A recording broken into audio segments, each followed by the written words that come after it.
Call me Carson, a name that I'm sure most of you lot know. So the other day I was thinking about the whole Call Me Carson situation. I am a person that believes that when something like this happens, it's good to get both sides of the story and argument before you cast judgment. You see, the thing with the Call Me Carson situation is that we don't have Carson's side of the story, considering that he's just left.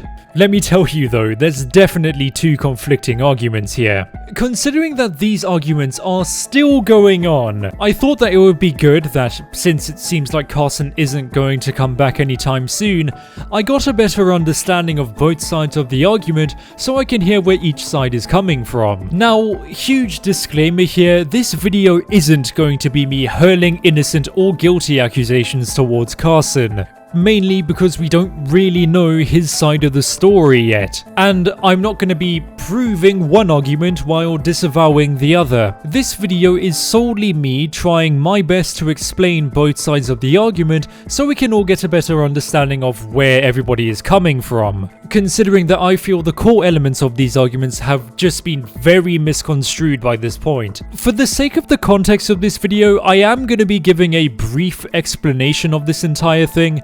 Keyword being brief. If you want to find a more in-depth explanation of this entire situation, go have a look at one of my other videos or find another video by another creator. I'm sure you'll be able to find something good. At the start of the video here, I just want to say that if you want to join a community of people who watch my videos, be sure to follow me on Twitter and join my Discord. The channel is really close to 20,000 subscribers, so it would be mental if you were to subscribe. Have a look at my second channel too, please. And if you're really feeling generous, become a member, like these wonderful individuals. With all that being said, let's talk about both sides of the Call Me Carson argument.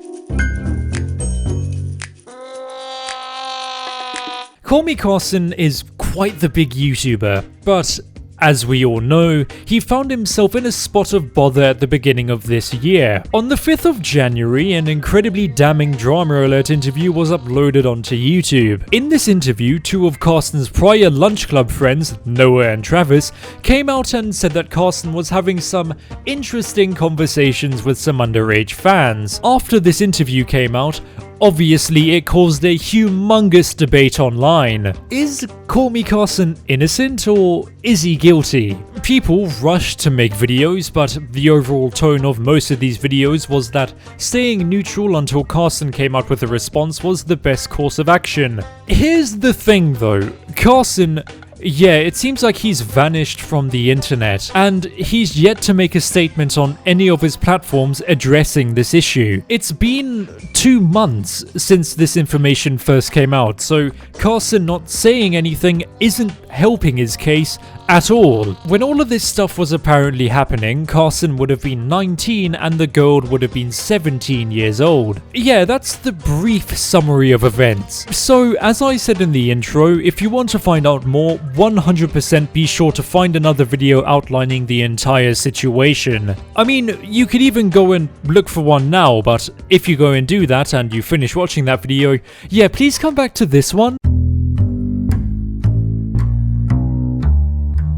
This is the side of the argument that declares that Carson is guilty. Considering that the morality/innocent argument stems from the guilty argument, I'm obviously gonna have to talk about the guilty argument first. There's two main contributing factors that make up the guilty argument: the power dynamic argument and the age gap legality argument. I'm gonna talk about the age gap argument first. When these conversations would have apparently taken place, Carson would have been around 19 years old and the girl would have been around 17. Carson, he would have been of major status and the girl would have still been a minor. Since this age gap is quite the cause of concern, individuals decided that they had to delve into federal law. What penalties may stem from this inappropriate behavior? Look, I'll be the first person to admit that even though I am a law student, I am no expert expert on federal law and, to a larger extent, the United States legal system. I don't even live in America. So if I do indeed get something wrong here, I am sorry. So if I do get something wrong, let me know in the comments. Considering that the girl was around 17 years old, if we delve into federal law, we can see that yeah, it's not looking that good for Carson. In the piece of legislation I found, which will be linked below, Carson would have been found guilty of a level 5 felony. This would then mean that Carson would have to face between 1 to 6 years in prison, as he would have been found guilty of possession of...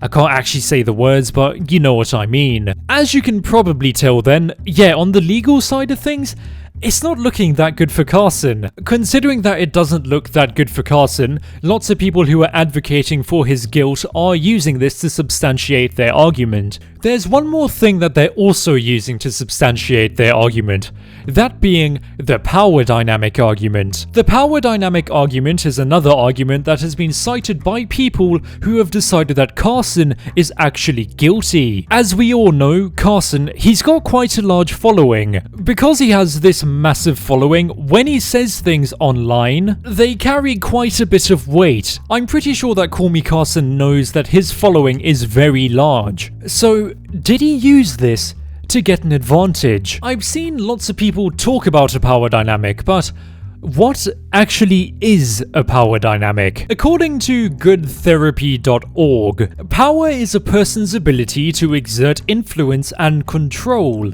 Power dynamics describes how power affects a relationship between two or more people. Power affects all aspects of social life, from the workplace to the home. Power is not inherently negative. For example, the ability of a parent to influence their toddler's actions can help keep them out of harm's way. But if a person abuses their power, it has the capacity to do great harm. When an individual is subjected to inappropriate uses of power, they can experience great distress. Likewise, a person with lots of power may not know how to exercise it in a productive or ethical manner. A therapist can help individuals on all sides of a conflict develop healthier power dynamics in their relationships. A power dynamic can heavily sway opinions in a relationship. What will happen if I don't do what the other person says? Will they expose me online to the millions of people that they have following them? I mean, I am such a massive fan of this person and I don't want to disappoint them. Carson may have indeed used his power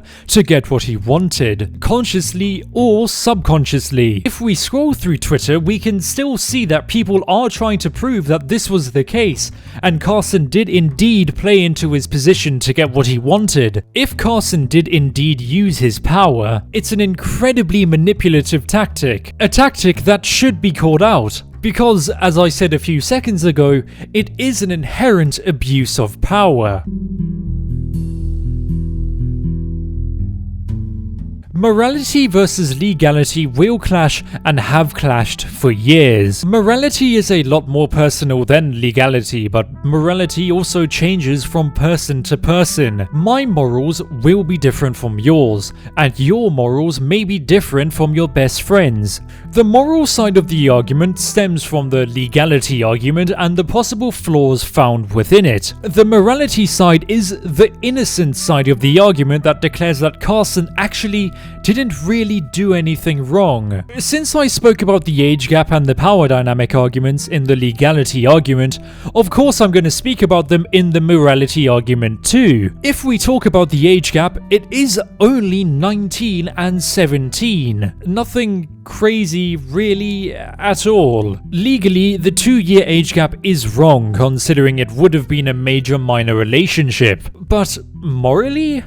No, not really. Obviously, age gaps can be a cause of concern, but a gap of 2 years? It's not really that bad. This age gap was blown up all over Twitter, but the morality argument states that it isn't really that big of a deal, and that it was just blown way out of proportion. If this situation was taken to a court, both sides of the argument would have been taken into account, because we have to remember that a penalty stipulated in a piece of legislation isn't 100% binding. Yes, it will be heavily called upon in the decision-making process, but this isn't just a case of the legislation says you're guilty, therefore you're guilty. Considering that this situation dwells in such a grey area, the decision would be left to the discretion of the courts, and whether or not Carson's advocate could make a good enough argument. The power dynamic side of the morality argument is where things continue to get even more interesting. This power dynamic is gonna be with Carson in every single conversation he has, because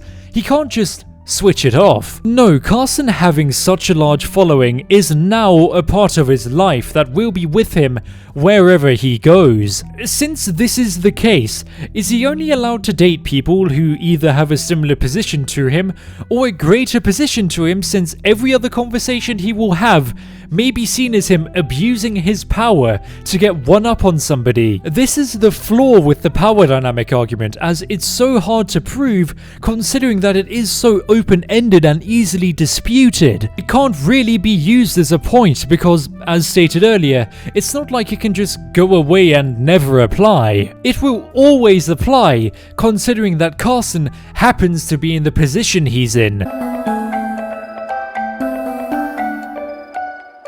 At the end of the video here, I just want to reiterate that I'm not siding with either argument here or declaring that Carson is innocent or guilty. All this video is me highlighting and discussing both sides of the argument, so we can all get a better understanding of where everybody is coming from, since it seems like people are open to debate, but they aren't open to listen. We still have to remain neutral until Carson comes out with his side of the story, because no matter how good one side may sound, that's only one side of the argument. Carson has to say his side of the story though. Him not saying anything, it's not gonna help his case whatsoever. Though, it seems like Carson, yeah, he's not gonna come back anytime soon.